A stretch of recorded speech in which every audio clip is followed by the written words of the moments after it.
represented themselves to the investigating officer, Your Worship, and I can just place on record that the charges that will be preferred against the accused fall under the ambit of our Schedule 5, Your Worship. It is by virtue of the following facts.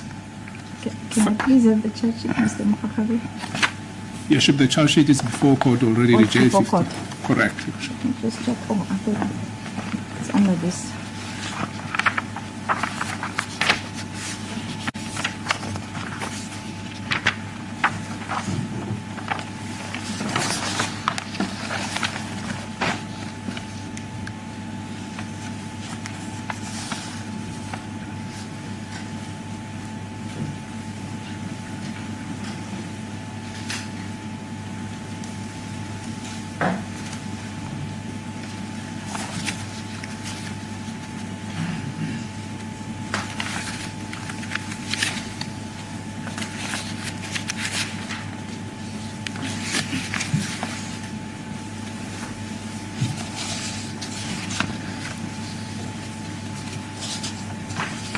All right, let's start. You don't have opposition. I just have to make a ruling before you go to the charges themselves and the bail application. Yes, please, the for the media houses, so that I can make a ruling for them. Yes, please, the court, Your Worship. I was approached this morning in relation to the permission to record the proceedings, Your Worship, but the application, the necessary documents have been handed to the court. On the part of the state, there's no objection, Your Worship.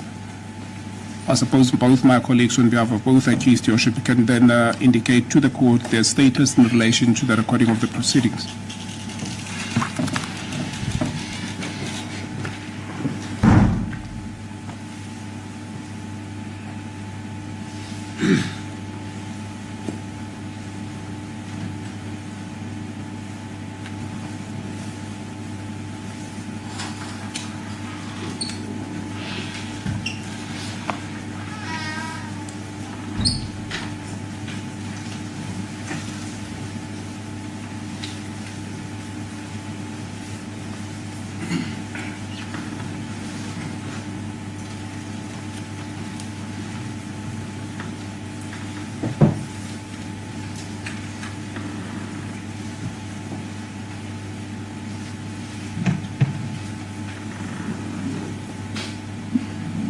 Mr. Smallsmith? Your Worship, on behalf of accused number 1, we have no issue with that. Thank you. Mr. Majavu has already indicated, but it was off record. Can we just place it on record now? Like initially so. On behalf of my client, Mr. Zizi Kodwa, as a public representative, he appreciates the role of the media in a constitutional democracy. In the result, he has no objection to the media being admitted to cover these proceedings, as the court pleases.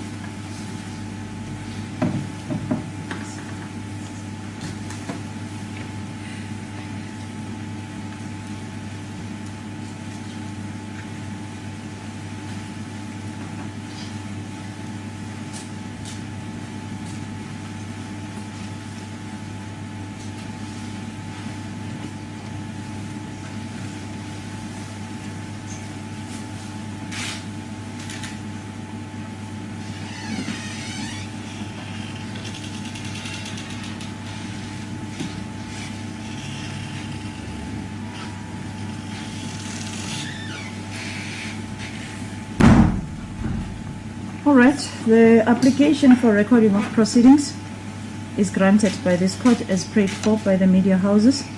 I requested that there should be no movement during the proceedings.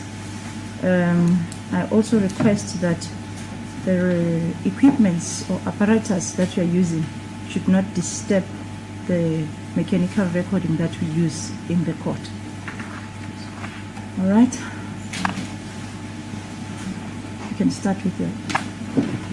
Sorry about that, Mr. As please the court, Your Worship, just for administrative purposes, Your Worship noted that attached to the J15 are 2 warrant of arrest that has been executed today, Your Worship. I humbly request that both warrants be cancelled in respect of both accused, Your Worship.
Warrant of arrest authorized against accused 1 and 2, respectively, are cancelled, dated the 4th of June.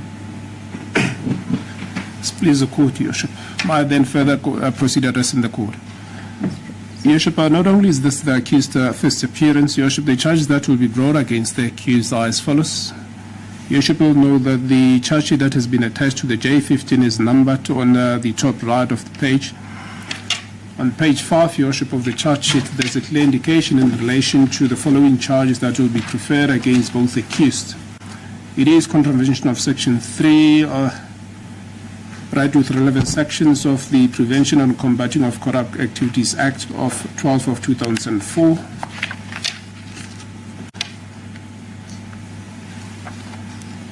Firstly and secondly, Your Worship, on page 8, Your Worship, will note also that it is further the following charges, Your Worship, that it is contravention of Section 4, right with relevant sections of the Prevention of Organized Crime Act 121 of 1998, Your Worship.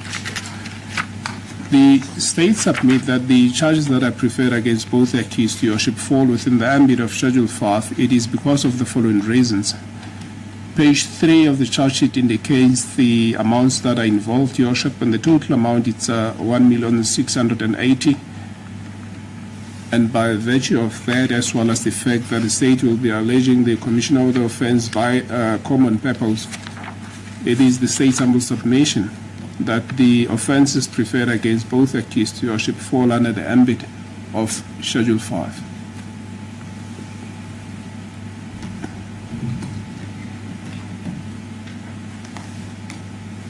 Is that all from your side? Your Worship, on part of the state, that should be all. In the light of the fact that it is a Schedule 5, Your Worship, obviously the defence bears the onus of proving that it is the interest of justice that the accused can be released on bail, Your Worship. Please, the court.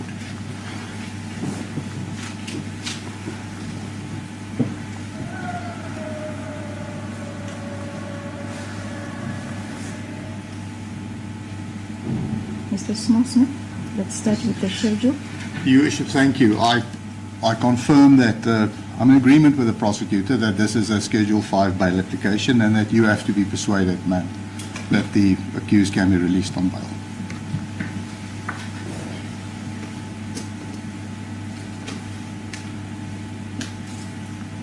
Mr. Major, Confirm the same, Your Worship.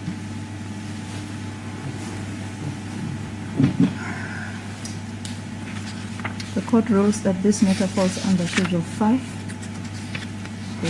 Please, the court, Your Worship, I just inadvertently omitted to indicate that it is a unopposed Schedule 5 bail application, Your Worship. Please, the court.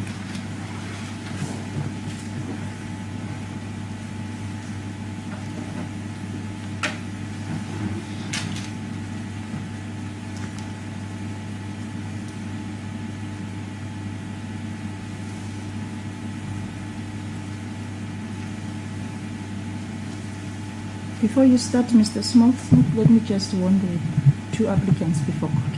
Can the applicants please rise? The court is going to warn you regarding the provisions of Section 6011, capital B of the Criminal Procedure Act. You, as the applicants, you have a duty to disclose a record of your previous convictions, a record of your pending cases where you are released on bail, and a record of any protection orders that were granted by the court pertaining to the Domestic Violence Act or the Protection from Harassment Act. If you willfully mislead this court or refuse to provide that information, when convicted for failure to disclose that information, you will be sentenced to a fine of 80,000 rands or 2 years imprisonment. I hope I'm audible enough. All right? I know I speak a bit softer, but I hope I'm audible enough. So let me start with applicant number 1. Did you understand what the court has said? Yes, sir. Number 2? Yes, sir. Thank you. The rest I'll get from the attorneys, but if it's not covered pertaining to Section 6011, capital B, I'll inquire before they close their case. So on the second aspect, the court is going to warn you of your duty, in fact, of your right to remain silent. It's a constitutional right to remain silent in any court of law. Now, you have a right to remain silent when this court is dealing with the facts of the case. So you have a right to remain silent on the facts of the case, because this is a bail proceeding.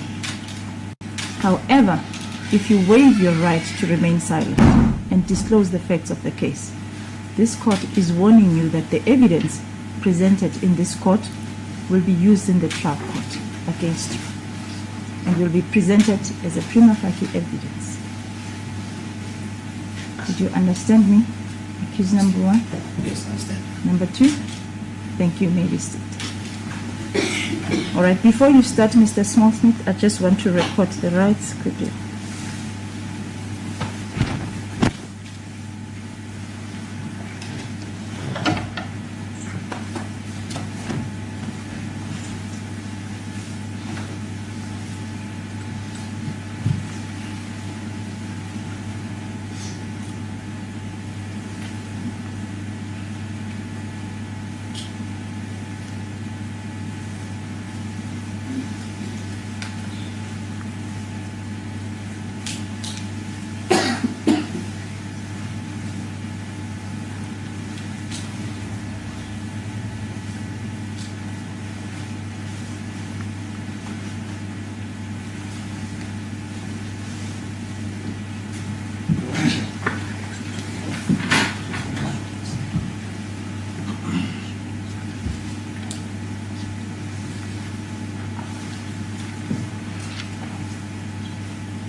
Since the honors rest with the applicants, you can open your case. Your Worship, thank you. I've explained to the accused that even though the state may indicate that they don't oppose bail, the ultimate decision lies with you. Thank you. Your Worship, we've prepared an affidavit, handed it to the prosecutor for him to consider. I beg to read it into the record, Your Worship. Do you have an extra copy for the court? I can So that I can follow the present the proceedings. court with an extra copy. It is in fact a signed one, which I can hand up, and then I can just read from the copy. Thank you. Your Worship.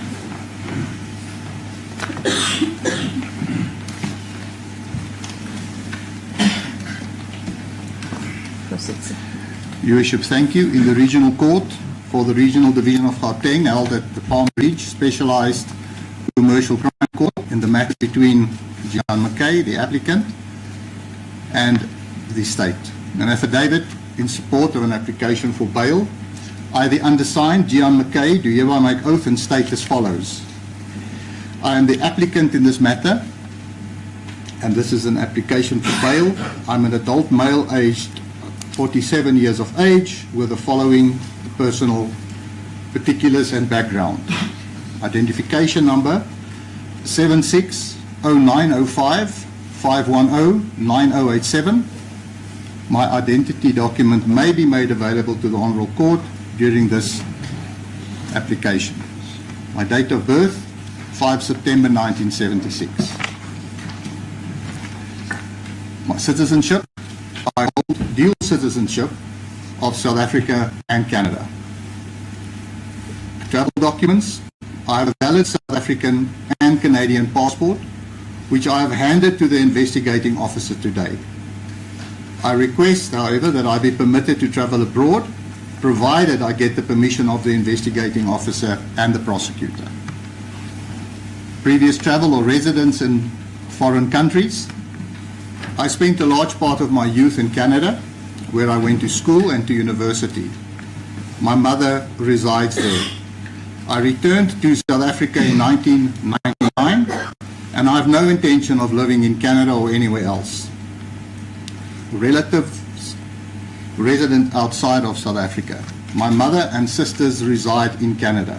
Assets outside of South Africa? None. Personal background? Place of birth? I was born in Kimberley. Schooling? I attended Saeti Primary School in Bedfordview, Johannesburg, and 1 year at Glen Vista. My family then immigrated to Vancouver in Canada, where I attended high school at Rick Hansen Secondary School. Tertiary and or other training.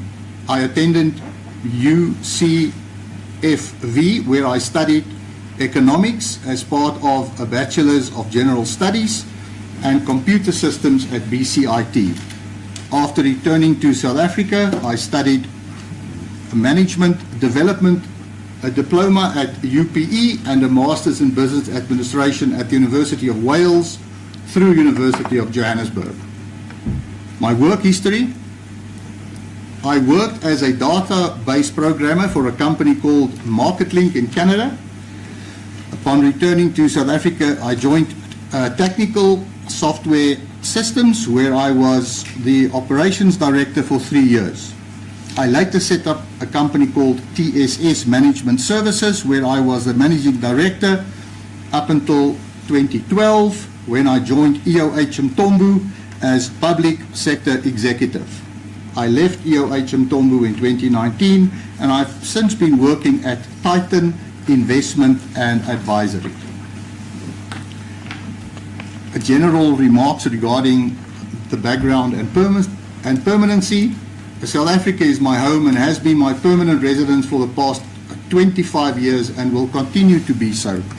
My father, with whom I have an exceptionally close relationship, and I left Canada together and moved back home. My daughter and my ex-wife also resides in Johannesburg.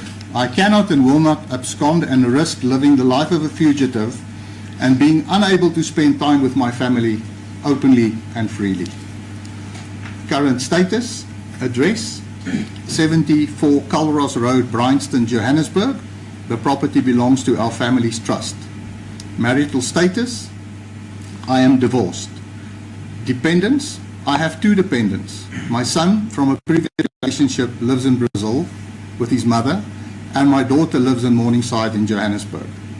Occupation: I'm currently providing advisory services to Titan Investment and Advisors. Income from occupation: I earn 80,000 Rand a month. Other sources of income: I occasionally receive discretionary dividends from our family-owned trust. My assets: I do not own fixed property in my own name, but I prefer to invest in motor cars. I have found that the correct investment in these sort of vehicles are dollar hedges and depreciate more than fixed property. I own 2 sports cars, cumulatively valued at 12 million Rand, and a Range Rover that is valued at 3 million Rand. I owe 4 million Rand on the vehicles, and I have 400,000 Rand in savings. Availability and sources of funds for bail: I can pay bail from my savings, and it has been suggested, subject to the decision of this court, that I have 30,000 Rand at court today to pay bail. History of antisocial behavior: previous convictions: none. Pending criminal cases: none. I declare that I have not been released on bail in respect of any other charge. I also declare that I have no knowledge of any outstanding warrants against me. I further declare that I do not have an order against me as contemplated in Section 5 or 6 of the Domestic Violence Act of 1998, nor do I have an order against me as contemplated in Section 3 or Section 9 of the Protection from Harassment Act of 2011, or any similar order in terms of any other law. Arrest and factual background. The date of arrest. I was arrested on 5 June 2024, that is today of course, after an arrangement was made with the NPA and the DPCI last week to hand myself over. Before this, I attended to the offices of the DPCI a few weeks ago for formalities regarding the warning statement. The facts that led to my arrest were canvassed in detail at the Zondo Commission, and although I was never asked to give evidence or to comment on the allegations, I have been aware of the fact that the DPCI were investigating these allegations for a few years now. The allegations that led to my arrest are that I bribed my co-accused, Minister Zizi Kodwa, to influence the cancellation of a tender at the Department of Home Affairs in 2015.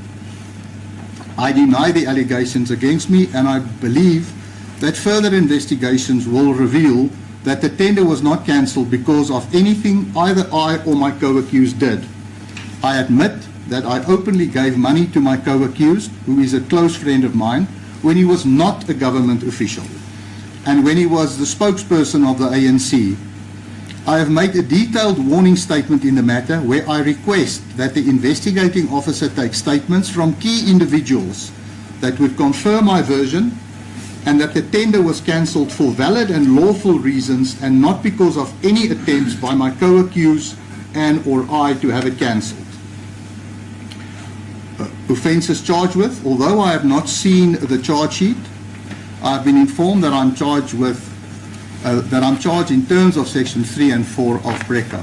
Your Worship, may I interpose and say that this morning, whilst the applicant was in custody, the prosecutor handed me a copy of the charge sheet. I intend to plead not guilty.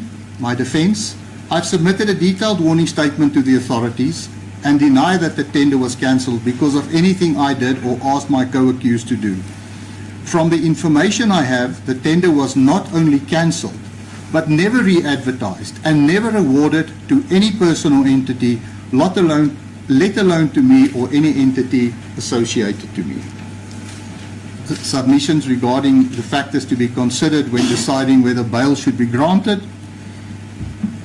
Schedule in terms of the Criminal Procedure Act. Your Worship, its common cause is to Schedule 5, but the affidavit reads, I've been advised that this is an offence that resorts under Schedule 5 and that I have to persuade the court that the interest of justice permits my release on bail. Considerations in terms of Section 64A to E. 64A, the danger to the public or individual safety. I respectfully submit that there is no likelihood that my release on bail will endanger the public safety or that of any particular individual. I have no history of violent behaviour, nor do I have any predisposition to commit offences referred to in Schedule 1 of the Criminal Procedures Act, Act 51 of 1977, whilst released on bail. I hold no grudges against anyone either.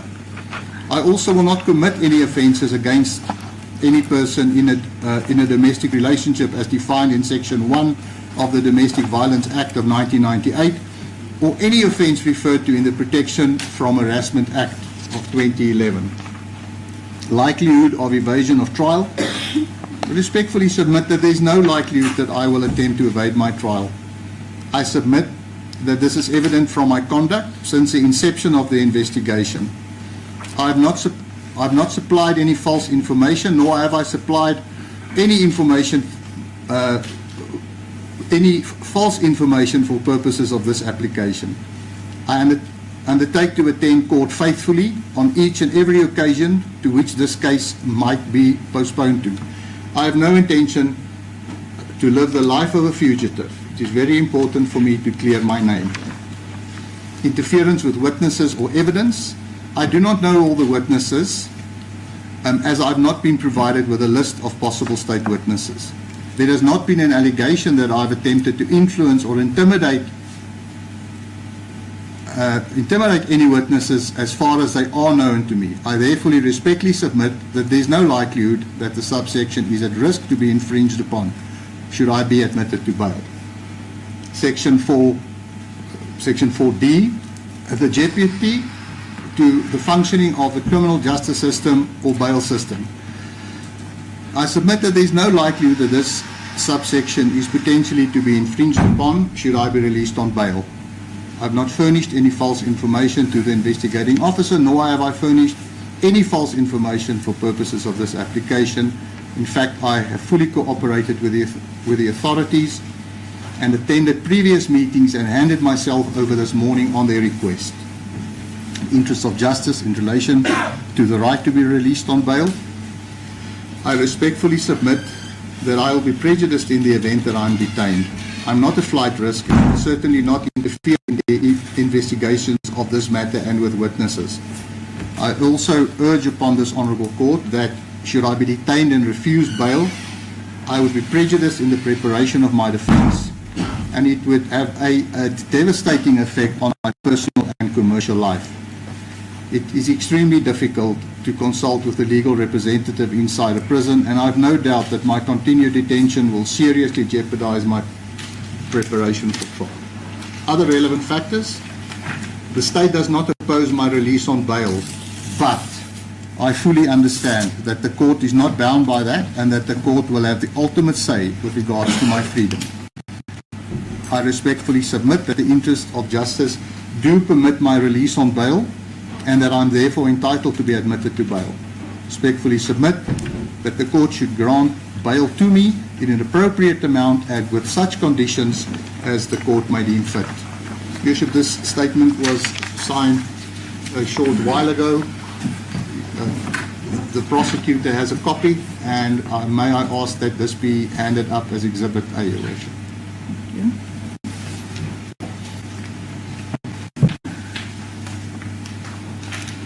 Your Worship, lastly, as far as the applicant is concerned, we are not going to adduce any verbal evidence, and that would be his case for bail.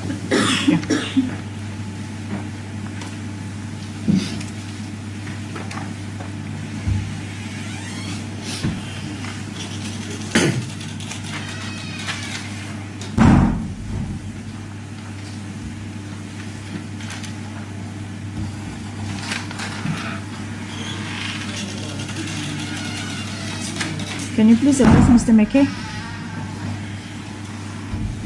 Did you understand the contents of the affidavit that was read on record? Yes, I did.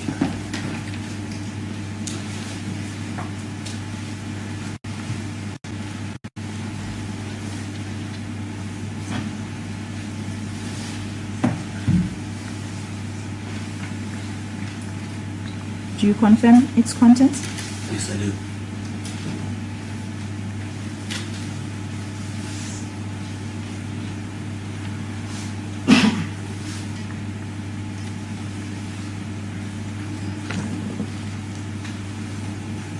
You may be seated, sir.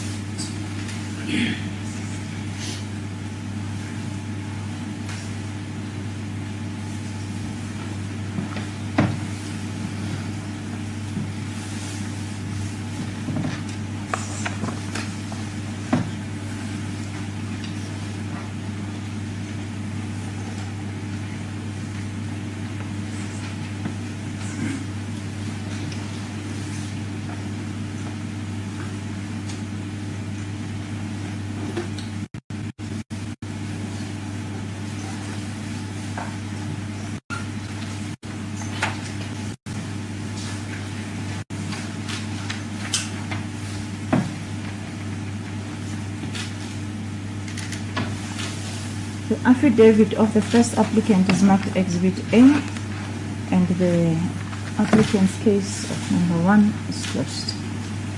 You may move, Mr. Major, application.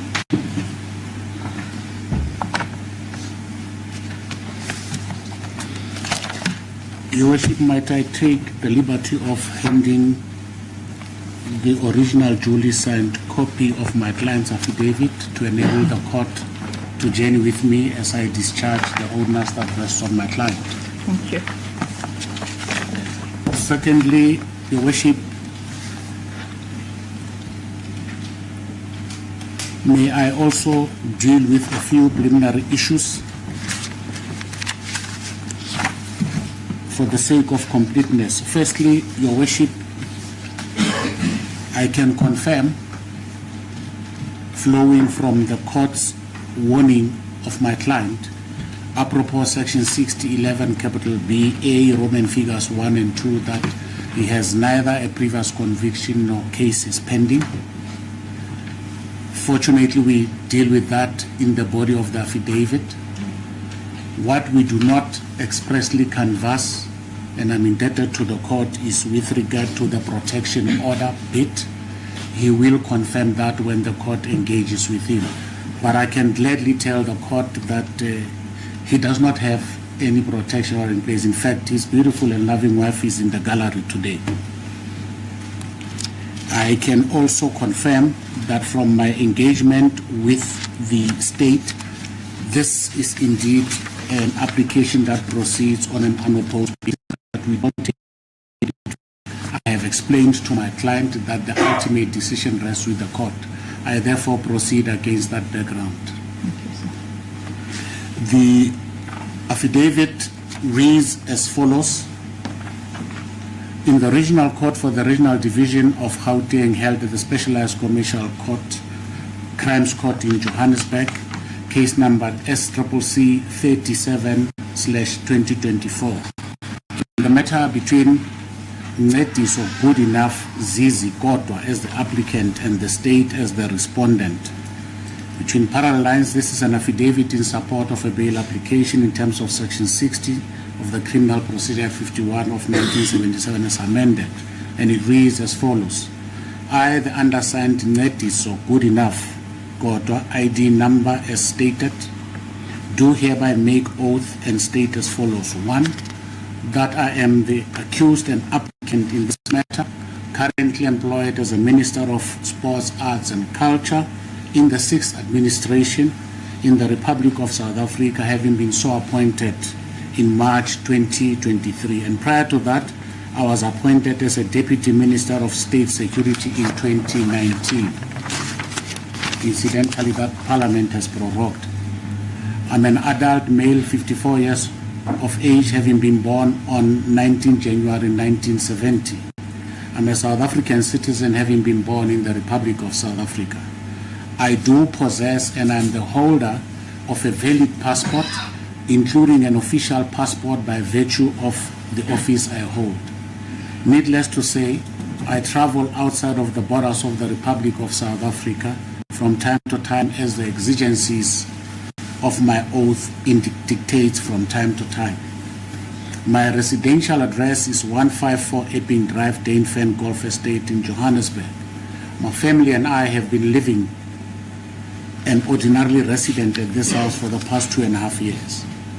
Apropos my personal circumstances, I'm gainfully employed as a Minister of Sports, Arts and Culture in the 6th Administration, which has recently prorogued in the light of the elections a few days ago. My family background, I'm married to Mrs. Zama Kodwa, and we've been blessed with 2 minor children aged 6 and 6 months. I do own movable property, as I am the bona fide possessor of a motor vehicle Discovery Land Rover 2020 model valued at 950,000 rands, which is still under installment sale agreement. My wife and I, to whom I am married in community of property, own furniture and appliances and household effects valued at 350,000 rands. I also own my personal effects estimated at 80,000 rands. Immovable property, my wife and I are currently source of the property referred to above as my current residential address, which we intend to purchase in due course. Bonds or contacts outside South Africa. I do not have any family or contacts or friends who are permanently based outside South Africa. Neither do I have any offshore accounts. Previous convictions, I do not have any previous convictions. Pending cases, I do not have any cases pending that I know of except the current one.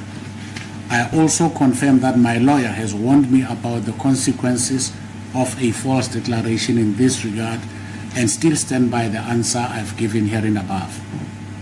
The current case. I'm aware of the nature and gravity of the punishment which is likely to be imposed should I be convicted of the charges against me.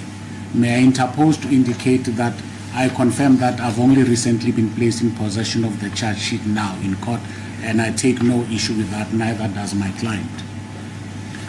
And I intend pleading not guilty, and I'm determined to attend court on all these dates as directed by the Honorable Court to do so, as I have full faith and confidence in our criminal justice system. I will disclose my version at the appropriate stage during the trial and will take the court into my own confidence. At that stage, having been duly furnished with the contents of the docket, I would know in greater detail the actual allegations against me and the case I am required to meet. A brief factual matrix. At this stage, I gathered that my prosecution is a sequel to the findings and recommendations from the State Capture Commission and or some parts of my testimony to the Commission. I went to the Commission out of a deep sense of respect for the rule of law and participated therein with a clean conscience and in line with willingness to be held accountable. I never located myself as being above the law. That position has not changed, notwithstanding how I feel about this prosecution. I will not attempt to evade my trial or in any manner undermine the administration of justice with reference to this matter. I accept that by absconding, I will forfeit my bail money to the state and can be rearrested and remanded in custody with no option of a fine. I confirm that I have no intention of interfering with state witnesses, as I have no knowledge of who they are at this stage. Nor do I have any intentions of concealing or destroying evidence in the possession of the state. Thus far, I have cooperated fully with the police.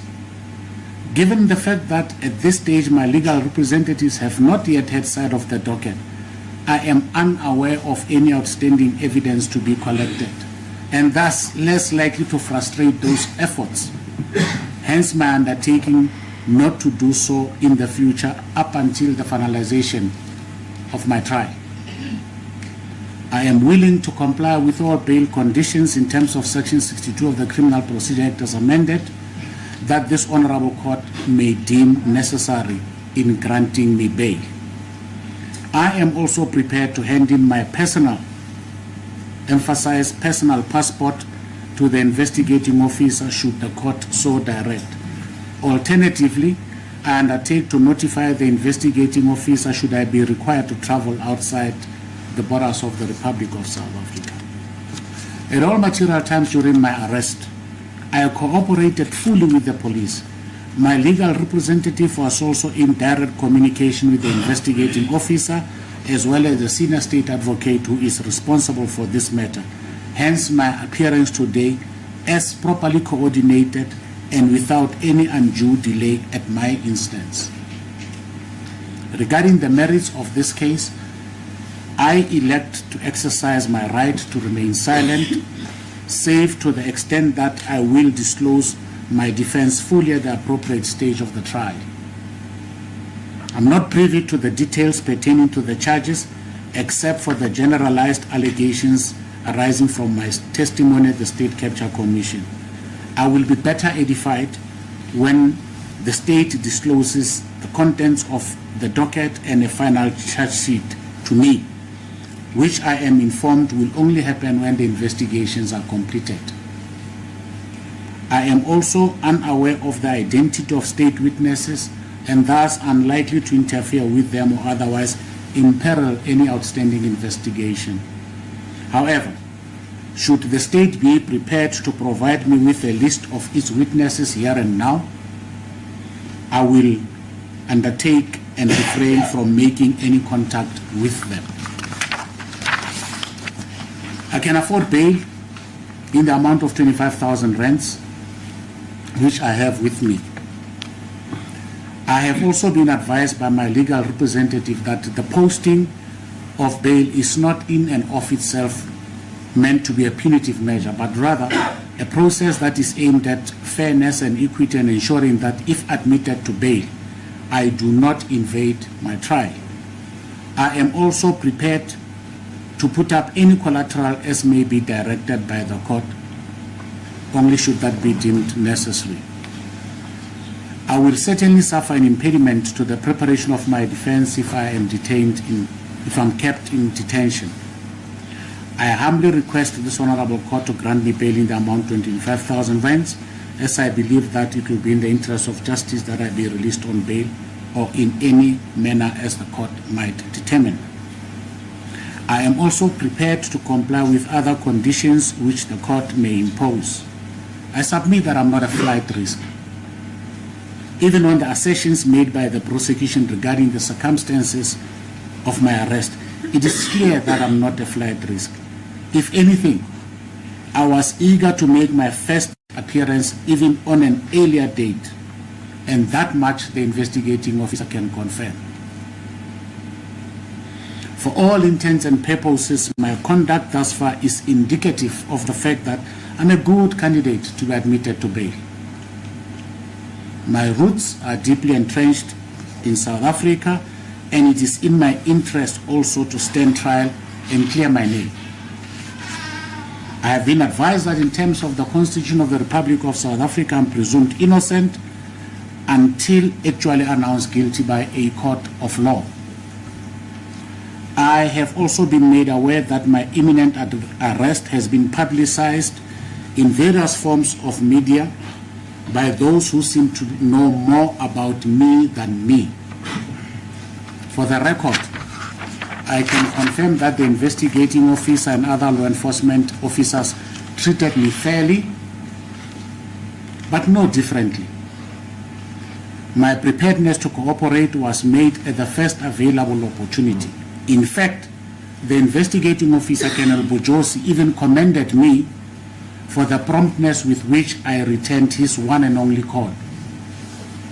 I even went to meet him at his offices without my legal representative to sign the warning statement which set the process of my appearance in court in motion. However, my constitutional rights cannot be sacrificed at the altar of publications and other statements by my political detractors, over which I have no control. For what it is worth, and in the light of my utmost cooperation, I was informed by the investigating officer that they would not oppose my admission to bail, and the same sentiment was expressed to me by the legal representative of the state in the form of the senior state advocate handling this matter. In conclusion, I'm a law-abiding citizen and an accountable leader in my own right. I have full confidence in the judicial system of the Republic of South Africa and will, like any other constitutional subject, respect the rule of law. I genuinely believe that I have discharged the onus that rests on me to demonstrate that the interest of justice indeed permits my release on bail. The statement was duly signed on the second day of June 2024 at my offices in Mondio, and it is duly attested to in front of a commissioner of oaths. That is the applicant's affidavit. May I ask that it be admitted into record and not Exhibit B if the court would so permit? Thank you.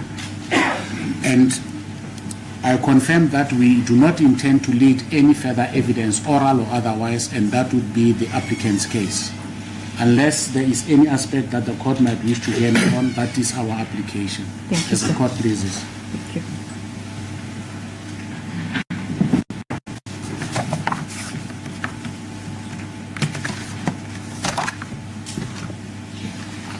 Mr. Kodwa, can you please rise? Did you understand the contents of the affidavit that was read on record?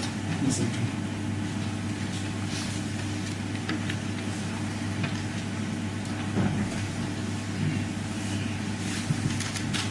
Do you confirm the contents? Yes, I do.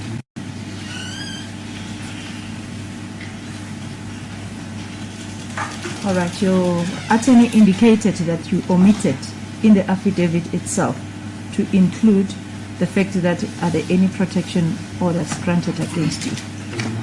There are none. Thank you.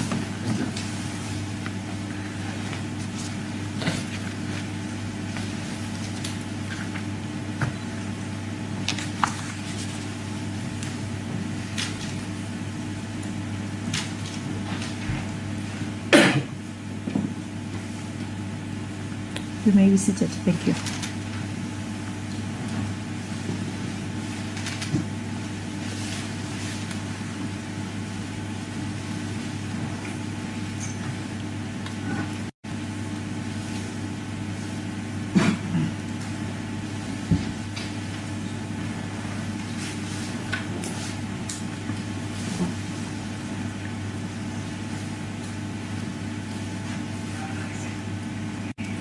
Your cell phones, I'm requesting now for the last time. Show your cell phones, please. I humbly request.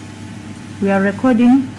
This machine is also on the network like your cell phone.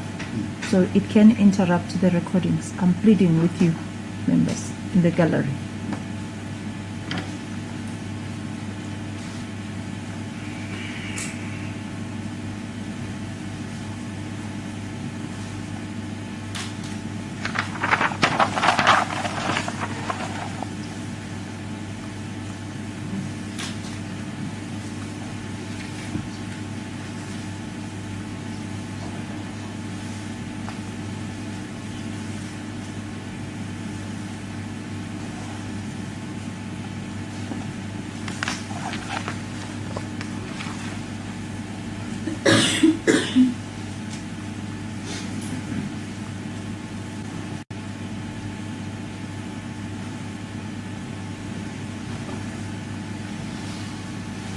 The affidavit of the second applicant is marked Exhibit B, and the case of the second applicant is closed.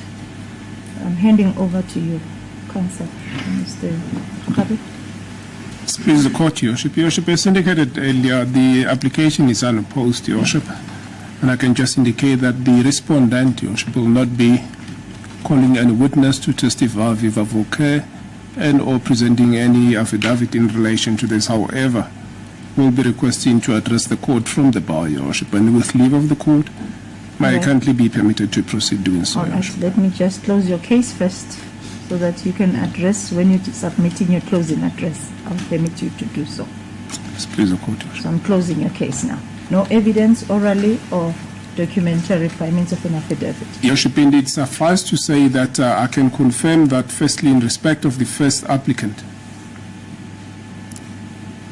there are no previous convictions, Your Worship, or any pending matter. Secondly, his personal particulars have been confirmed. That is his place of residence, Your Worship. Okay. Can I just allow that when you do the closing address, as long as there's no any other evidence to be laid? Yes, please, the court, Your All Worship. right. So I'm closing the respondent's case. Yes, please, the court.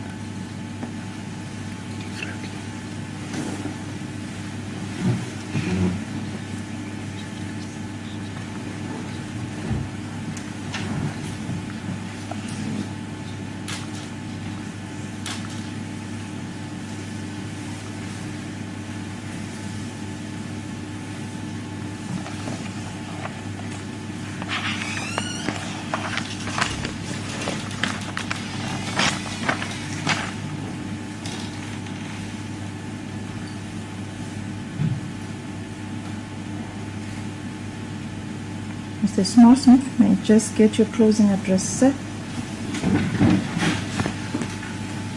Your Worship, thank you.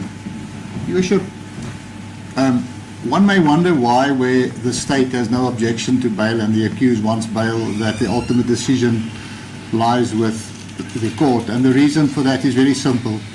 You are completely objective. You're not involved in the matter whatsoever. You played no part in the investigations. You do not know the accused, and you would adjudicate the matter on the evidence presented before you today. That is how our legal system works. Your Worship, the basic principles of bail I do not have to address you on. It is mainly to strike a balance between the personal liberty of the accused, for him not to be detained unless it's necessary, and to make sure that the interests of society is not prejudiced by his release, in that he may interfere with witnesses and the investigation. It's not a form of anticipatory punishment, and it should not be punitively applied. So under those circumstances, Your Worship, I believe that the evidence should move Your Worship to decide that it is in the interest of justice for the applicant, accused number one in the matter, to be released on bail. Your Worship can indicate to me if you would like me to address you at this stage already on the conditions, or if you would only like me to address you on that once you've made your decision. No, the full address is okay. Your Worship, thank you. Your Worship, the ability of the accused to pay a reasonable amount of bail has been presented to Your Worship. The only real issue that we have would be the accused's ability to travel abroad. We did not take any chances by not handing in both his passports, and may I recommend that that one of the conditions of bail is that he is entitled to travel abroad if he presents a proper itinerary and the investigating officer and the prosecutor agrees to it. We would be quite happy with that, Your Worship, and that under those circumstances his movements would be monitored by the authorities. Your Worship, lastly, you've seen it in the affidavit. This is pretty much a textbook appearance in court. There was police investigation that was done. Accused was called to present himself for the making of a warning statement a few weeks ago. No high-handed and jackbooted arrest followed. The police and the NPA requested him to surrender himself this morning. He did. He was properly processed, brought straight to court, and here we have, at the first appearance, a proper and a detailed Schedule 5 bail application. In an ideal world, we would like all matters to be dealt with like that. Your Worship, under that circumstances, I believe that it is in the interest of justice for the accused to be released, and I request that that would also be your finding. Thank you.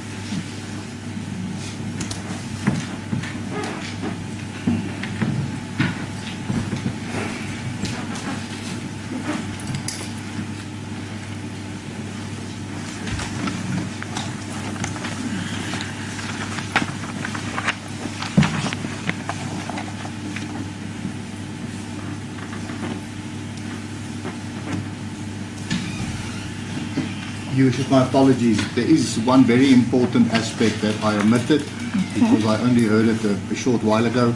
Understand from the state that investigations are completed, and we will be presented with a copy of the docket this morning already. So there's really no reason why this matter would not be able to start as soon as proper instructions have been taken and the court roll permits it. Thank you. Mr. Majabu, closing address here. Firstly, Your Worship, a useful starting point is to deal with the law. I submit, Your Worship, that we have discharged the onus that rests on my client as the applicant in the form of an affidavit, which in and of itself is evidence under oath, and it stands before you uncontroverted. Secondly, if one was privy to the charge sheet prior to the drafting of the affidavit, I would have gladly relished an opportunity to say something about the strength of the state's case.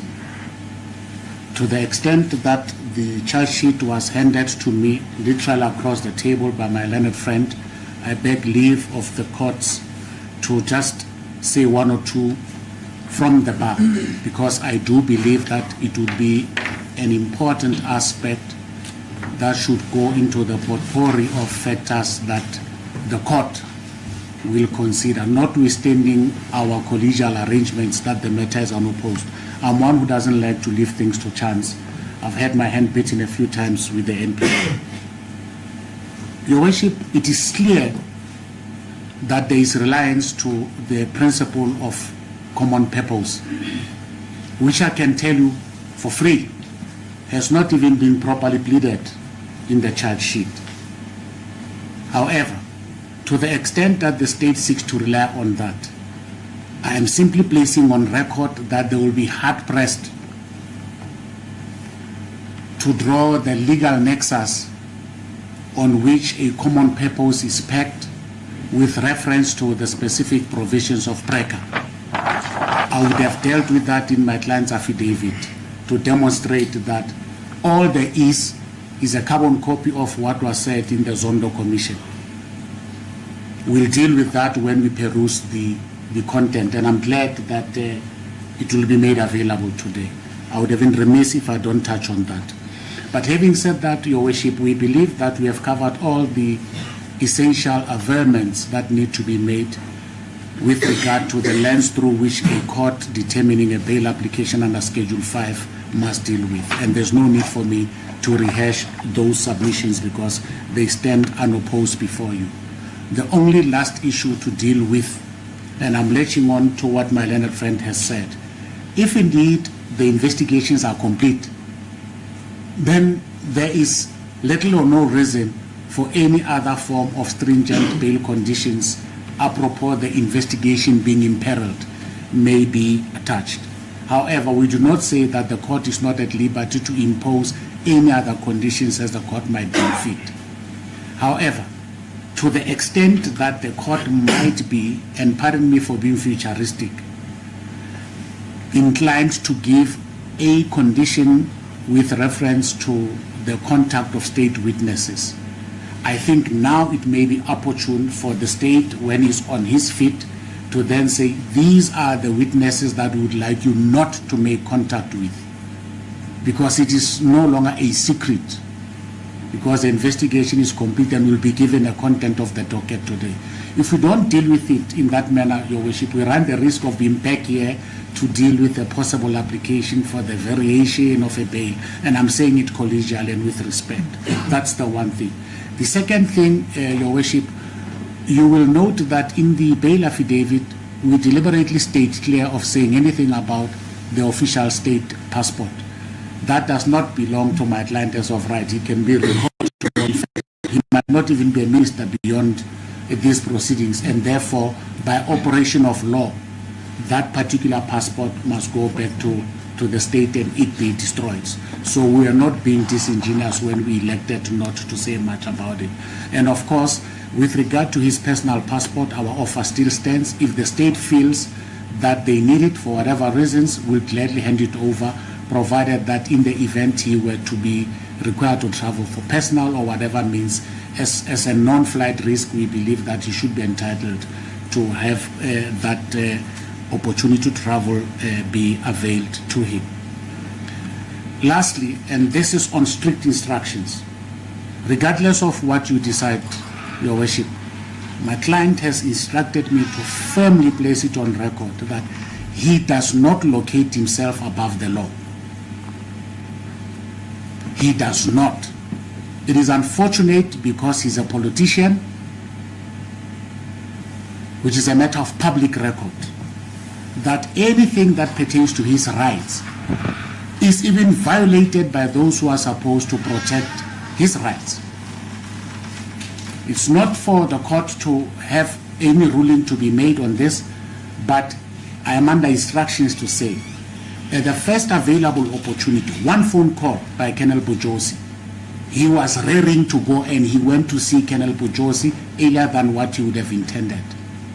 And lo and behold, out of the goodness of his heart and as a respectable and respectful citizen, his imminent arrest was publicized. Information pertaining to the details regarding the charges was given to the media. I say this because I only, as his legal representative, have sight of it today, literally in court, and it's a carbon copy of what is contained herein. I'm simply asking the court to take judicial notice of that, because it does implicate directly on his rights as encapsulated in Section 35. The fact that he's a minister does not denude him of his rights and does not entitle the MPA or anyone for that matter to violate his rights in the manner that had happened. I do not cast aspersions on my colleague in court. He has been anything, absolutely an epitome of professionalism. And I dare say, if all our police were to act like the way Colonel Bojosi did, would live in a better constitutional architecture.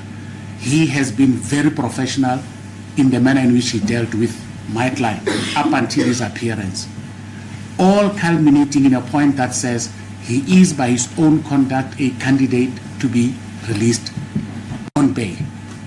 And having said that, and mindful of the fact that the court has not had any evidence to the contrary, I believe this is a point at which I must shut up, because I do believe that I have made the point on behalf of my client. And if the court is so persuaded, I will humbly ask that he be released on 25,000 rands of bail.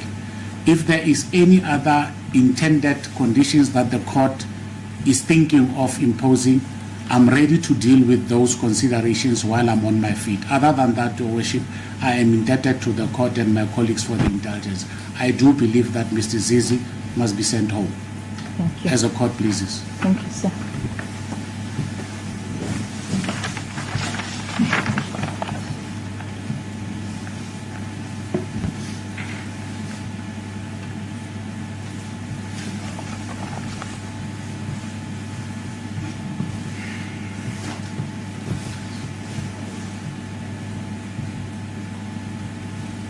Mr. Mkakhabese, can I have your closing address, sir?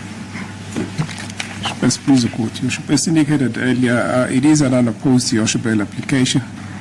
And the respondent has the following address, Your Worship. I'll firstly start with address in respect of first respondent, Your Worship. I can confirm that there are no pending matters, Your Worship, and the applicant... First applicant, correct. Thank you. And that there are no previous convictions in respect of the first applicant. The personal particulars of the applicant, first applicant, has also been confirmed, as is his place of residence, Your Worship.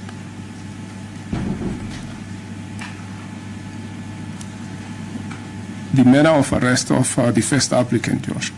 The applicant was telephonically contacted around the 15th of May this year, that is 2024, where a warning statement was obtained. He has been in contact, Your Worship, with the investigating officer, with his legal representative, which then eventually culminated in him handing himself over to the police, where he was then arrested this morning, Your Worship. So that would imply that the first applicant, Your Worship, is not a flight risk.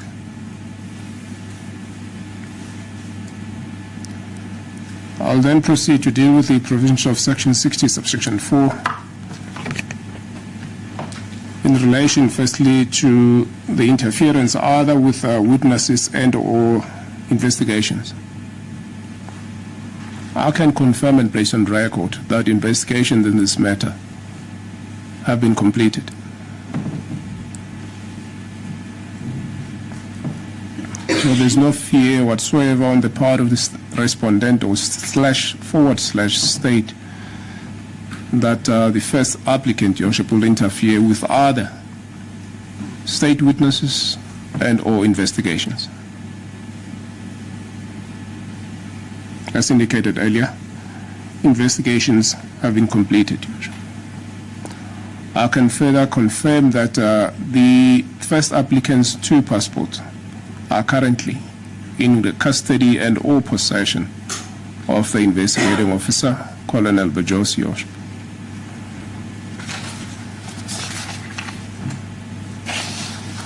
The one aspect that I need to deal with in respect of the first applicant, Your Worship, I can just refer the court as well as my learned two colleagues specifically in respect of Mr. Small-Smith.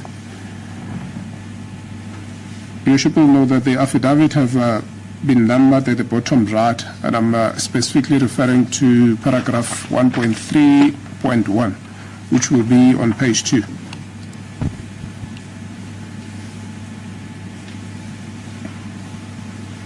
Which reads as follows. It is open codes. I have valid South African and Canadian passport, which I have handed to the investigating officer today. I request that I be permitted to travel abroad, provided I get permission of the investigating officer and/or prosecutor. Your Worship, with regard to the permission by either the investigating officer or the prosecutor, Your Worship, I suppose it should just be a bail condition that when either of the accused, but because I'm currently dealing firstly with the first applicant, which is to travel, Your Worship, that should be communicated to the court, and that the court can get an indication with regard to the itinerary, and when that is done to the court, Your Worship, I think it's much more easier, rather than the prosecutor and the investigating officer being involved in this, Your Worship. So I suggest, if the court so wishes, that it be placed as a bail condition that when the first respondent wishes to travel, the court can then be approached with the necessary application and the itinerary. Then the court can then record that on the charge sheet, Your Worship, rather than avoiding a situation where the prosecutor or the investigating officer, Your Worship, will then be involved in granting the accused or the applicant, shall I say, a permission to travel, Your Worship.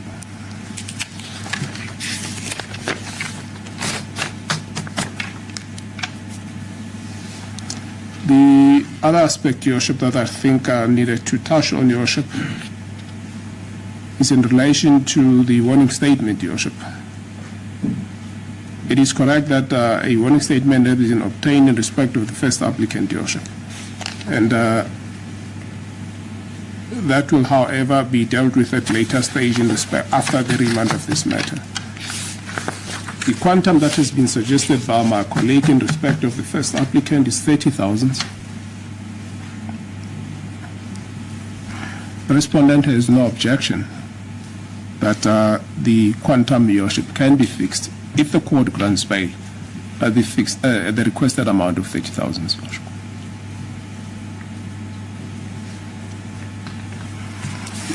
In respect of the first applicant, Your Worship, unless there is any other aspect on which this honorable court wishes to hear me, that will be the address in respect of the first applicant.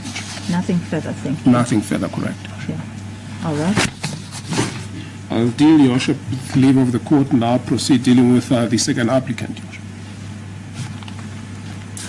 Likewise, the second applicant has no pending matter that has been confirmed, and there's no previous convictions.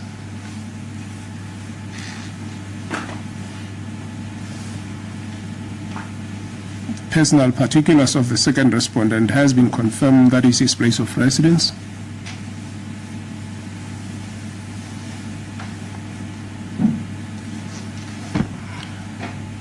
And with regard to the manner of arrest in respect of the second applicant, likewise with the first applicant, the second applicant was telephonically contacted around the 15th of May 2024, where a warning statement, Your Worship, was signed.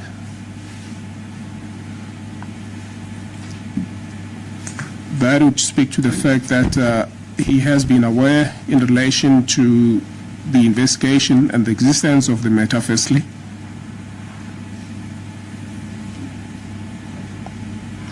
And secondly, the respondent submits that speaks to the fact that the second applicant is also not a flight risk.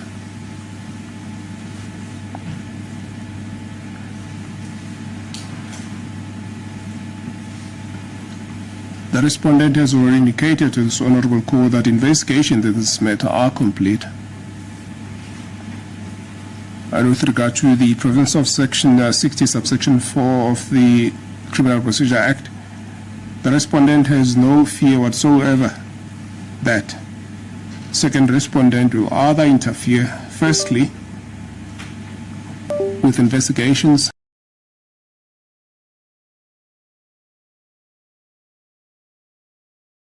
and or with witnesses.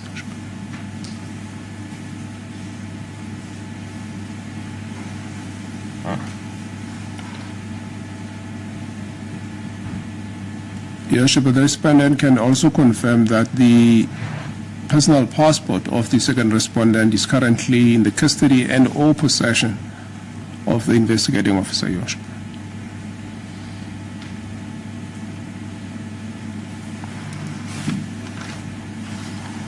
Well, there are a couple of aspects or issues that has been raised by Mr. Majavu on behalf of the second respondent. And firstly, that will be in relation to the merits of the matter, Your Worship. This is a bail application. I'm not going to dissent and with the greatest of respect to the merits of the matter, Your Worship, because this is a bail application. With regard to witnesses, Your Worship, my colleague had suggested that the state at least should provide the court with list of witnesses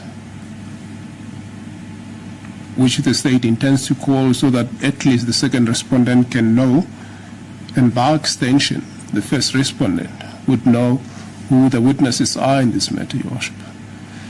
Your Worship, indeed, the investigations are complete. Copies of the docket are ready to be provided to the defense.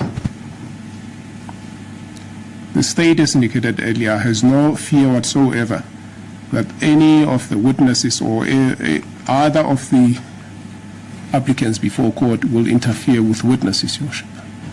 If by any chance that arises, Your Worship, that will be dealt with at that particular stage, Your Worship. But there is no fear whatsoever, and that should be re-emphasized, that the respondent has no fear whatsoever that either of the two applicants will interfere with the witnesses.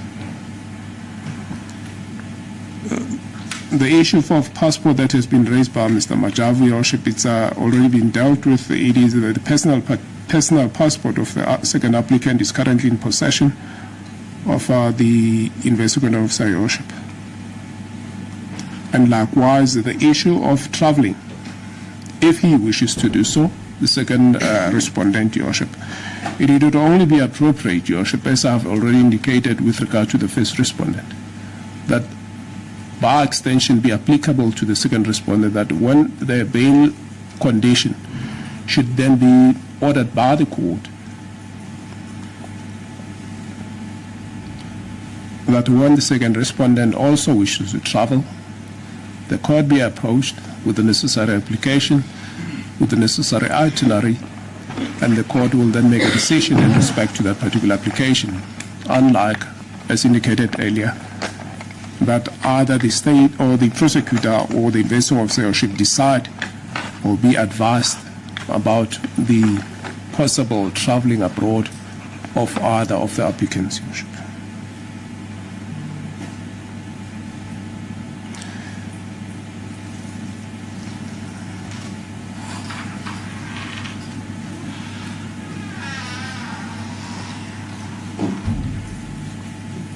The last aspect that my colleague, Mr. Majavu, touched on, Your Worship, is the publication of the charge sheet, which in a way would have encroached upon the constitutionally entrenched rights of his client, Your Worship. I have noted that he had indicated hastily that he has no aspersion in respect of the possible leaking of this document by the state, Your Worship.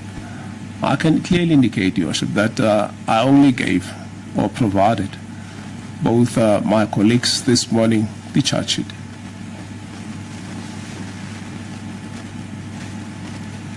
So as to how, Your Worship, as my colleague indicates, that it landed in the public and obviously in the social media, Your Worship, that is surely beyond the respondent's control and knowledge, Your Worship.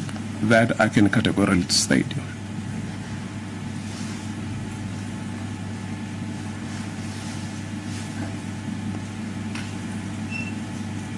I have noted, with regard to the quantum that has been suggested in respect of bail by the second applicant, it is 25,000 rands, which is obviously distinct from what the first respondent has suggested, Your Worship. The respondent's submission, Your Worship, in this matter is that bail should not be denied by the fact that it is unaffordable to the applicant. The respondent has no objection. in respect of the amount that has been suggested in respect of the second applicant, Your Worship. So the 25,000 rands, Your Worship, is amenable to the respondent, Your Worship. Your Worship, unless there is any other aspect, Your Worship, with regard to the second respondent that the court wishes to hear me, that will then conclude the state's address, Your Worship, / respondent's address, Your Worship. Right. The only aspect that I need from the state is the fact that I don't know about the merits of the case. I would expect, if I don't get it from the defense, which is the constitutional right, but section 60 subsection 8, I think capital A, will require me to get something as to what happened, how are they linked, for me to arrive to the conclusion of if it's in the interest of justice that they should be released on bail. So if I can get that information, remember that bail is an inquiry, I need to get that information, because without that information, I would not have done my job. If I might just get clarity from the court. This Honorable Court inquiring from the state that is link between the applicants before court and the commission of the offense. If you can give me, if you don't want to disclose too much, but I need to know as to what happened on the facts, then I'll be able, because it's not me, it's also the section, if I can read it on record. Let me just get it. Bishop, I do not have any doubt as to what the court is currently inquiring and with regard to the knowledge by the court of the law.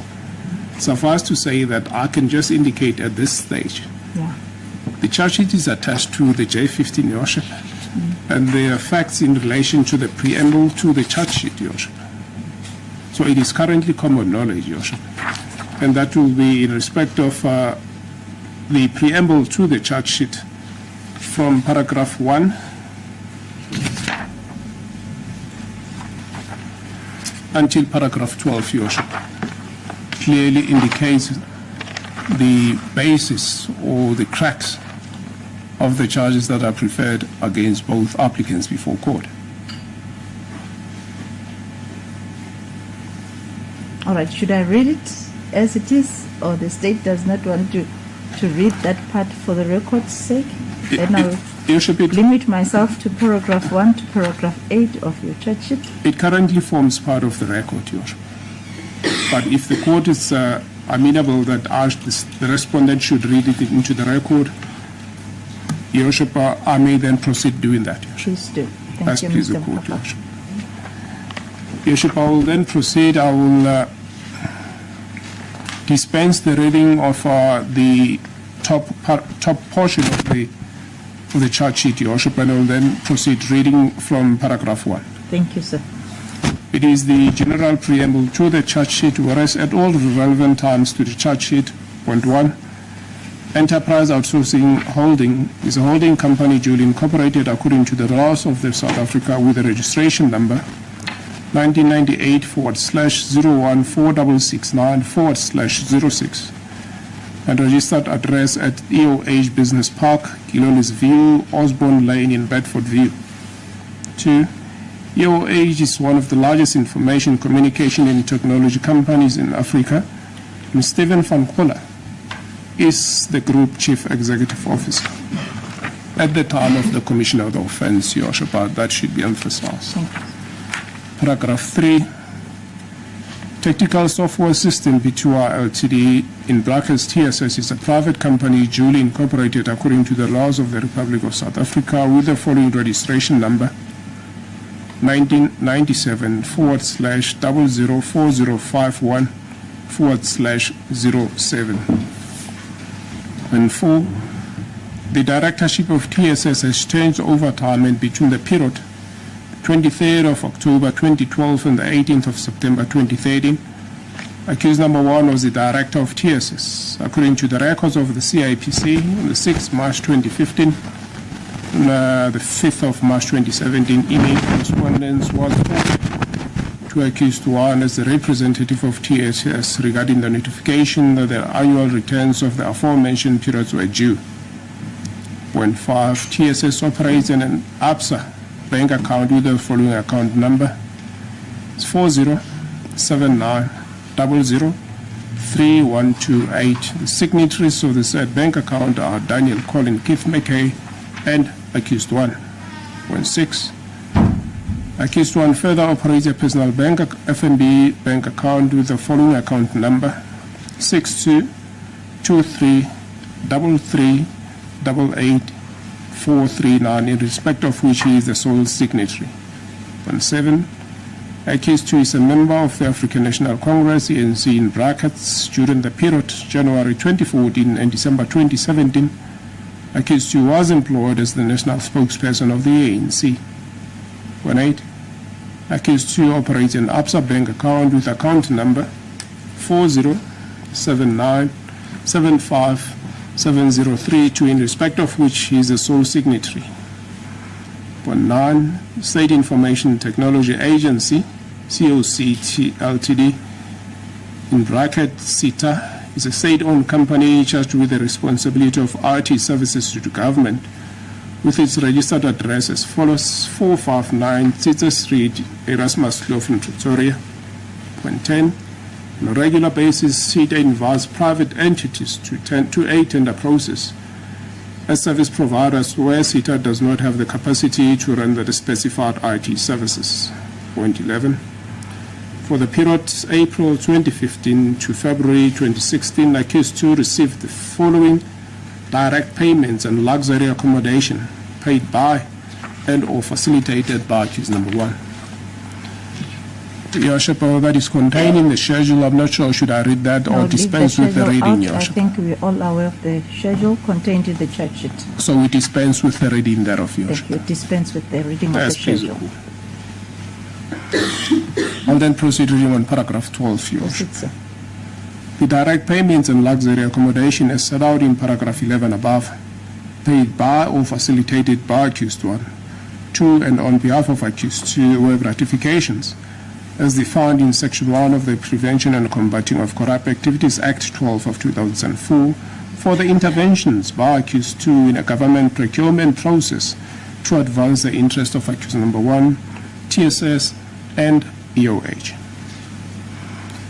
Paragraph 13, Your Worship, 14 and 15 only refers to the legal definitions, firstly in respect of what gratification is, and secondly the definition of unlawful activities in respect of the Prevention of Organized Crime Act 121 of 1998. Thank you. I think that will suffice for the court. Thank you, Mr. Makaka. As please the court. Is there any other aspect on which this one? Thank As you. please the court, Your Worship.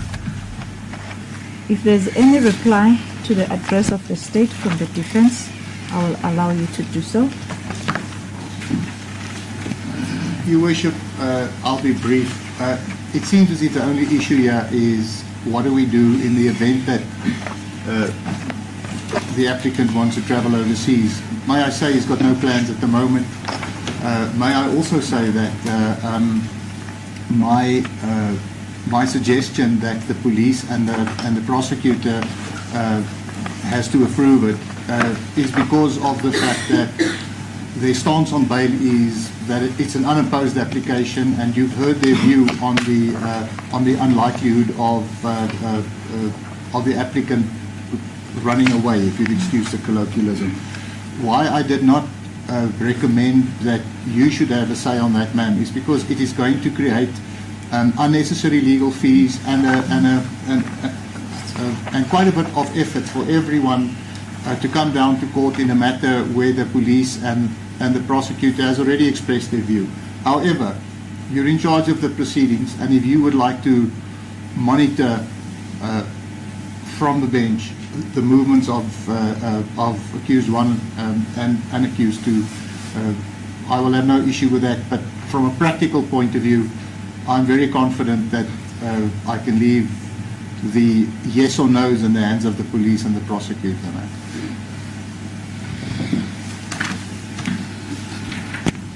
Your Worship, I do have something to say. Firstly, there was merit to my reference to having not said something about the merits. My understanding of the law is that for the court to exercise its discretion, it has to have some semblance of what the issue is about. So the court was spot on when the court asked that question. With respect, it is not open to the state to say we don't want to descend into the merits. Otherwise, on what basis can the court then exercise its judicial discretion? But I'm happy with how the court has dealt with that aspect. I will not belabor it. Safe to say, if we had the charge sheet, we would have quite simply pointed out to the state the error of their ways, which would have weighed heavily in the consideration of whether or not the interest of justice permit Matline sentence. We can't just leave it to chance just because the state says we're not opposing. And the point is this. My learned friend says to you, paragraphs 14 and 15, don't worry, it just talks to the definitions. But exactly that is the nub of the issue. We are brought here on common purpose. It's a fact. We are brought here on breaker. And central to the whole case is the issue or the definition of gratification. And you know what is interesting, Your Worship?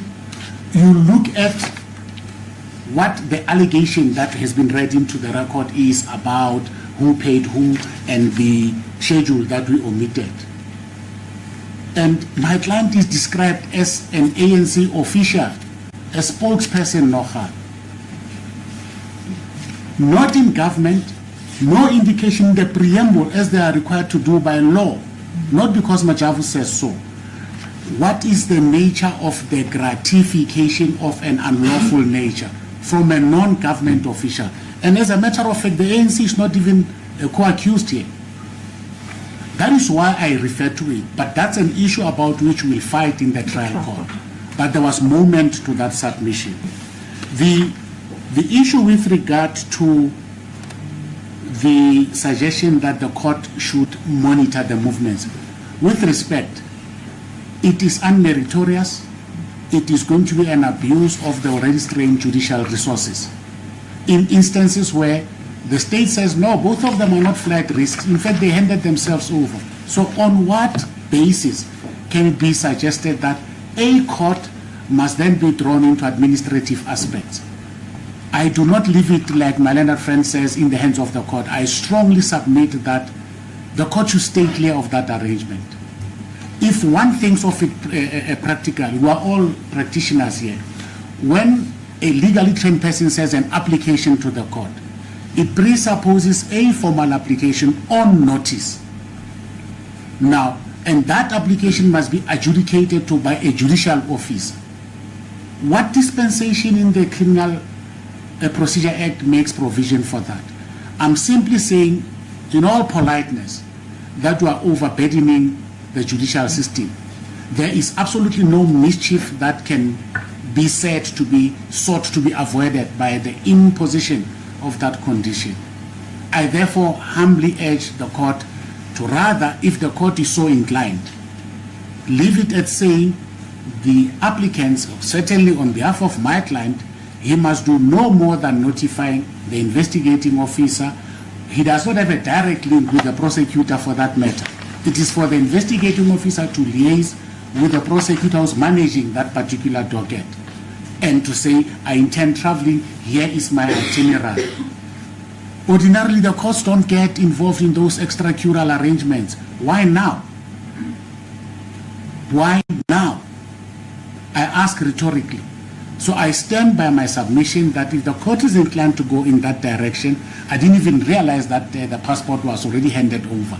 That on its own is a step enough to restrict his movements. Other than that, Your Worship, I stand by my submissions, and I'm glad my learned colleague has clarified the issue about the leakage of the charge sheet. I was not suggesting that it is him. He's a decent fellow. I've known him for many years. But the fact of the matter is the media and other people other than my client have a duplicate of this charge verbatim, and I only got it a few minutes ago as confirmed by him. It is something that we'll deal with outside of this court, but I just needed to place it on record, Your Worship. Those are my submissions, as a court pleases. If I may, Okay, Mr. Mkakawa. just one aspect, and that is in relation to whether or not both applicants, Your Worship, when intending to travel at a later stage to then approach the court, or there should be an arrangement between the prosecutor, investigating officer, and any of the clients, Your Worship, or the applicants. I, for one, Your Worship, I'm not going to monitor the movements of not only these applicants before court or any other accused for that matter, Your Worship. So I'm not going to be involved in relation to that. If the court is inclined to take the view of the defense in relation to that, there must be an arrangement between the basic officer and the applicant, Your Worship.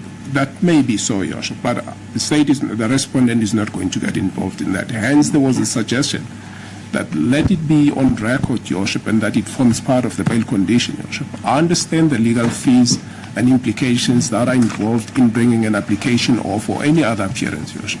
But this respondent, Your Worship, cannot certainly be involved. And I'm glad Mr. Majavu raised this, that the applicant or accused does not have any direct contact with the state, Your Worship. And as a result, if that were to be done, it should be done, if the court is inclined to do that, between the investigating officer, Your Worship, and the accused, Your Worship, /respondent. However, I still suggest that it should be on record, formally in court, so that that can be done on record, Your Worship. That will be the respondent's final address. Thank you, sir. All right, I will just give an extemporary ruling just to speed up this matter.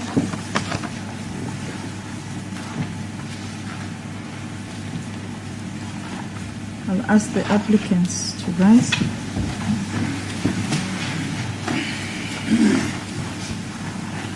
The first and the second applicant are standing before this court on charges of corruption, where the amount involved falls under Schedule 5. They are lodging an application for their release on bail. The purpose of this bail is to strike a balance between the interest of society and the liberty of an accused person. In terms of Section 6011B of the Criminal Procedure Act 51 of 1977, the accused shall be detained in custody until he or she is dealt with in accordance with the law. The section has shifted the onus that rested on the state in bail applications to the applicants, who has to adduce evidence to prove on a balance of probabilities that the interest of justice permit his release on bail.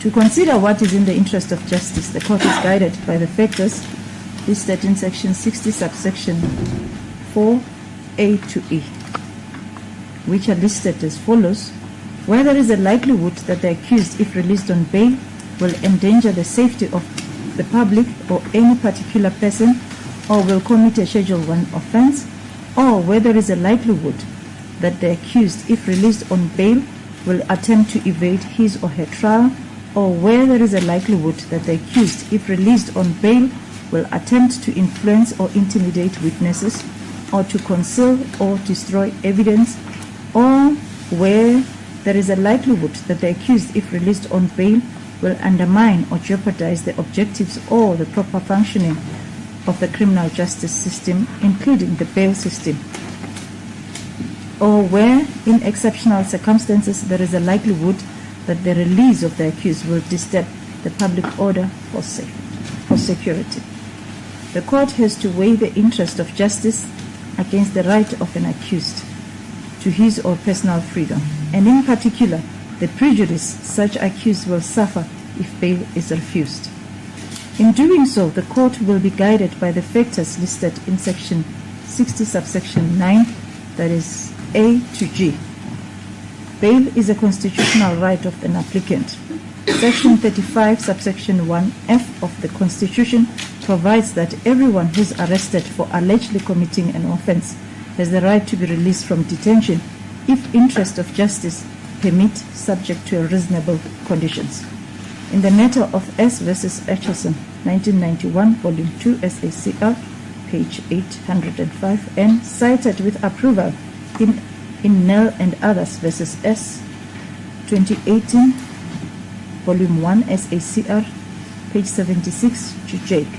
The Honorable Court stated that an accused person cannot be kept in detention pending his trial as a form of anticipatory punishment.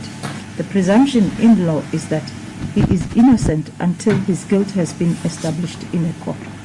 The court will therefore ordinarily grant bail to an accused person unless this is likely to prejudice the ends of justice. The unreported case number A82 of 2013 of S versus Nkuna from Gauteng, North Pretoria, delivered on the 22nd of February 2013, states that a court hearing a bail application should ensure that the strength of the state case and the probability of the conviction, when considered, does not displace the central, namely whether the interest of justice permit release on bail. In Matebula's case, it was stated that the strength of the state case should not displace the central question in any bail application, which is whether or not the interest of justice permit the release of an accused. Now the court will come and deal with the evidence presented. I would say that the Act, the Section 6011B, requires that evidence be presented, and it was done so in this matter, where Exhibit A and Exhibit B were considered as evidence and were presented by the applicants. The state did not lead either oral evidence or present documentary evidence in the form of an affidavit. So there was no evidence tendered by the state. However, they addressed court from sidebar, where they addressed the court on their on how they feel that the applicants should be granted bail, and also on the merits of the case. So the court will say that I'm not going to repeat the personal information that has been given to this court covered by Exhibit A and Exhibit B, but the court will state that yes, it is in the interest of justice. There is no factor that is stated in Section 60 subsection 4 to subsection E that is present in this matter that this court should deny bail. Furthermore, the state is not also opposing this application, and the applicants that are standing before me are figures that are known to the public. That states on its own that they are not flight risk. So on that strength, I will say that the applicants managed to prove on a balance of probabilities that they are candidates for bail, and bail is granted by this court. Now I'll come to the second leg, which is an amount. I'm going to interfere with that one because I see there's disparity coming relating to the amounts. I'm one of the presiding officer. I know that one of the issues that the court should consider is the means of the applicant if you can pay that amount of bail. And this court is of the opinion that the second applicant, if this court can increase the bail to an amount of 30,000, the accused, it will not tantamount accused number 2 of this court of refusing you to be released on bail. Now, the court will make sure that the bail is of the same amount and it's granted in respect of applicant number 1 and number 2, and fixed in an amount as prayed for by applicant number 1 in the amount of 30,000, as well as in respect of applicant number 2, it's fixed an amount of 30,000.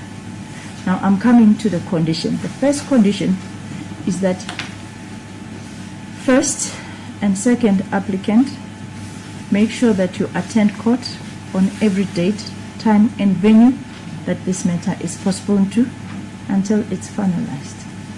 Remain in attendance until your name is called. If you fail to do so, warrant of arrest will be authorized immediately against you. The bail will be cancelled. Bail money will be forfeited to the state. Secondly, failure to attend court, it is a criminal offense on its own. So if convicted for that, it will be a term of imprisonment or a fine as a sentence. The second aspect I'm going to request is that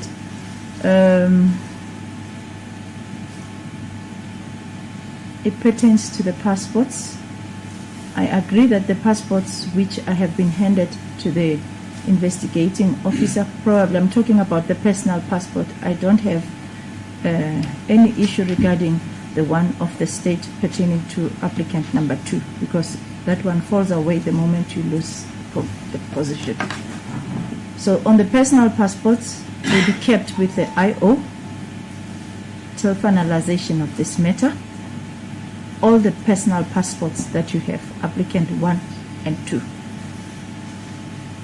If there is a movement that is warranted outside the country, the IO should be informed of that movement so that the IO can know about your movement. I know I heard Mr. Mkhakabe saying that I don't want to be involved. You know, this thing of having a sole decision to one person, sometimes it's not good. But the NPA should be informed that the applicant intends to move, and then they are notified of the movement. The last aspect, it pertains to the witnesses. That is the last condition. Now, the applicants should not have contact with the state witnesses. I'm going to request Mr. Mkhakabe to provide the list of the witnesses by end of today so that they know who the witnesses are involved, directly or indirectly. So there should be no contact with the state witnesses. Those are my conditions for the Spain. As it pleases the court. As part, please, Your Worship. Your Worship, can I just address the court on the last aspect that the court has just indicated, that the state should provide the list of witnesses. You may be seated to applicant. Your Worship, I humbly request that it be provided at a later stage, Your Worship. The reason is that I'm unavailable physically as of today up until the end of the month, Your Worship. I will, however, liaise with my colleagues in relation to that, Your Worship, and it will be made available at a The later date stage. of making this list available will be discussed between the parties involved. I'm talking about the legal representative and the prosecutor. Please, the court, Your Worship. Thank you. That's sensible, Your Worship. Thank you. All right. Suppose the outstanding thing, Your Worship, at this stage is a remand date. Yes. Your Worship, my colleague and I have approached the custodian of the Central Diary with a remand date. The agreed upon date with leave of this Honourable Court is the 23rd of July, 23rd July. It is back to court number 10, Your Worship. 23rd of July, court 10. Correct, Your Worship. And the reason for the remand, in the light of the fact that copies of the docket will be provided to the defence after this remand, it is for consultation and instructions, Your Worship. And I suppose both my colleague will then confirm and address the court in respect to the date, Your Worship. As please the court. Thank you, sir.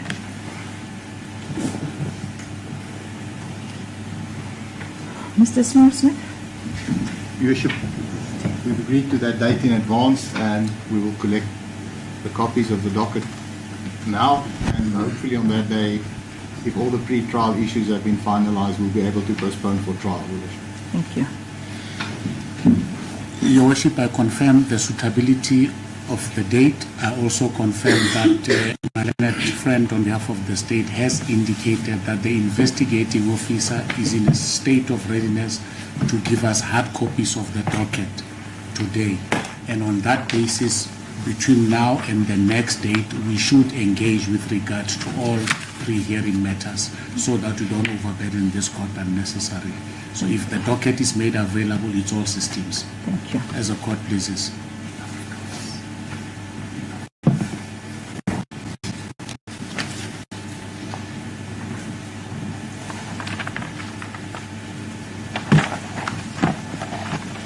Can you please be patient with me? I just want to write the conditions on the charge sheet.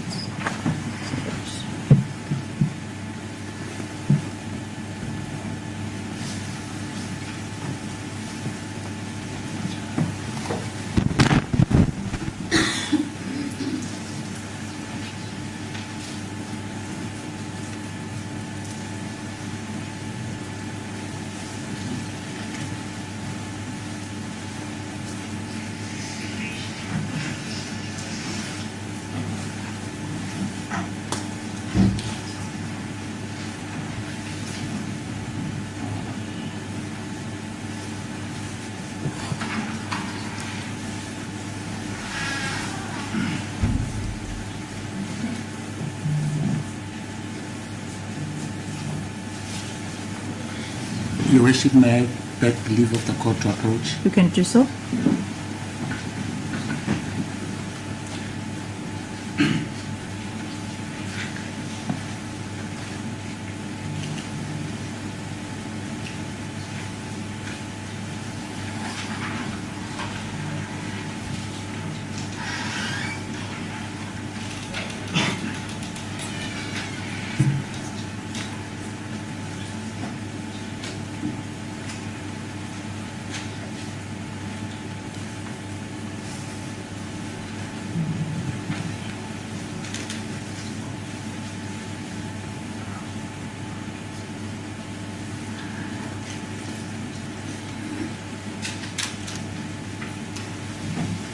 I'm indebted to the court, Your Worship. You're welcome, sir.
May